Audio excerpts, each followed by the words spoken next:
দেশি উদ্ভাবন যদি ভালো না লাগে আমাদেরকে ব্লক মারেন, আমাদেরকে রিপোর্ট মারেন, আমাদের আইডি উড়াই দেন, আমাদের ওয়ার্কশপ জ্বালাই দেন। আসসালামু আলাইকুম। আজ আপনাদের সঙ্গে কিছু কথা বলবো, কথাগুলো শোনার অনুরোধ করছি। অনেক ভাই আছে আমাদের ভিডিওতে এসে কমেন্ট করে, ভাই এগুলা বাজে গাড়ি, এগুলা অবৈধ, এগুলা লাইসেন্স নাই, এগুলা পারমিট নাই, এগুলা অ্যাক্সিডেন্ট করে, এগুলার কোনো বৈধতা নাই, এগুলা কোনো ব্রেক সিস্টেম নাই, কোনো ফিটনেস নাই। আমার কথা ভাই, আপনি আমাদের গাড়ি কয়টা চালাইছেন? যদি চালাইতেন তাহলে এই কথাগুলো বলতে পারতেন না। 2014 সালের পর থেকে গাড়ির ফিটনেস সরকারিভাবে নাই, কিন্তু ফিটনেস সম্বন্ধে আমাদের ধারণা নাই এরকম না, আমাদের যথেষ্ট ধারণা আছে। এই যে গাড়িগুলো তৈরি করতেছি, এই গাড়িগুলো কিন্তু এমনি এমনিই বাড়ি বৈশা মোয়া খাইতে খাইতে তৈরি করতেছি না। এই গাড়িগুলো তৈরি করতে আমাদের অক্লান্ত পরিশ্রম করতে হয়। আর এত অক্লান্ত পরিশ্রমের পরে কিন্তু আমাদের এতটুকু মডেল আমরা করতে পারছি, এতটুকু সফলতার দ্বার প্রান্তে আমরা পৌঁছাতে পারছি। আর ভাই, এই যে অশোক লিল্যান্ড, টাটা, ইন্ডিয়ান কোম্পানি, এছাড়া বাইরে ডাফ আছে, মার্সিডিজ আছে, আরও অনেক ব্র্যান্ডের গাড়ি আছে। তো আপনি তাদের শুরুটা দেখবেন, তাদের শুরুতে যে গাড়িগুলো ডিজাইন ছিল ওইগুলো খেয়াল করবেন যে ওদের গাড়ির ডিজাইন কেমন ছিল, গাড়িগুলো কেমন। আপনি স্ক্রিনে এই যে ভিডিওগুলো লক্ষ্য করেন, এই গাড়িগুলো কিন্তু ফিটনেস আছে বললে ভুল হবে, এগুলোর কোনো ফিটনেস নাই। এগুলো যদি ফিটনেসের গাড়ি হইতো তাহলে স্টারিং এভাবে ঘুরাইতে হইতো না।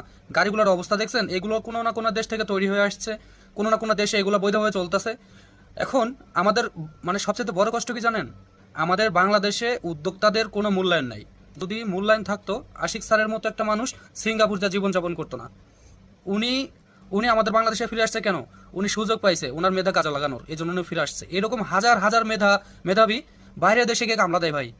কিন্তু এগুলো আপনারা বুঝবেন না, এগুলো মানবেন না, কারণ রিয়েলিটি মানতে আপনারা কখনো রাজি নন। আপনারা কেউ চান না বাংলাদেশের উদ্যোক্তারা কিছু একটা করুক, বাংলাদেশে কিছু তৈরি হোক, এগুলো কেউ চায় না। সরকারও চায় না, জনগণও চায় না। মানে জীবনে সবচাইতে বড় ভুল করছি বাংলাদেশে জন্মগ্রহণ করে। দ্বিতীয়ত ভুলটা করছি এই কাজগুলো শিখা। মানে আপনারা আমাদেরকে উৎসাহ দিবেন কিনা, আপনারা আরো চেষ্টা করেন আমাদেরকে দাবায় রাখার। কেন রে ভাই, আমরা কি অবৈধ কিছু করতেছি? আমরা এগুলো তৈরি করতেছি কি কারণে? এগুলো দিয়ে মাঠে ঘাটে, ইট ভাটায়, অফ রোডে চালানোর উপযোগী করে আমরা গাড়িগুলো তৈরি করতেছি।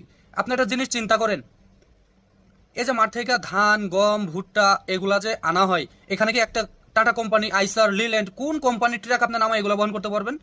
একমাত্র এই ডিজেল ইঞ্জিন চলিত এই লাটা হাম্বা গাড়ি, বাবু ট্রাক, এইগুলা ছাড়া আপনি মালামাল কোনোভাবেই টানতে পারবেন না। হ্যাঁ, এর আগে ছিল কি পাওয়ার টিলারে একটা টলি যোগ করে এই মালামালগুলো বহন করতো। কিন্তু এখন আপডেট হয়েছে, যুগ আপডেট হয়েছে, তার সাথে তাল মিলায় এখন সুন্দর একটা ডিজাইনে আমরা লাটা হাম্বা তৈরি করতেছি, বাবু ট্রাক তৈরি করতেছি। তো এগুলো দিয়ে কিন্তু মাঠে ঘাটে যেভাবে মালামালগুলো সহজে বহন করতে পারে, আপনার টাটা, অশোক লিল্যান্ড, ওই আইসার, এগুলো ওই জায়গায় খাওয়া নাই ভাই, বুঝছেন? সমান রাস্তা ভালো জায়গায় চলতে গেলে ওইগুলো উঠতে পারে না। আর আমাদের এই গাড়িগুলো এমন কোনো রাস্তা নাই, এমন কোনো জায়গা নেই যে যাইতে পারে না। 150 কিলোমিটার পর্যন্ত পথ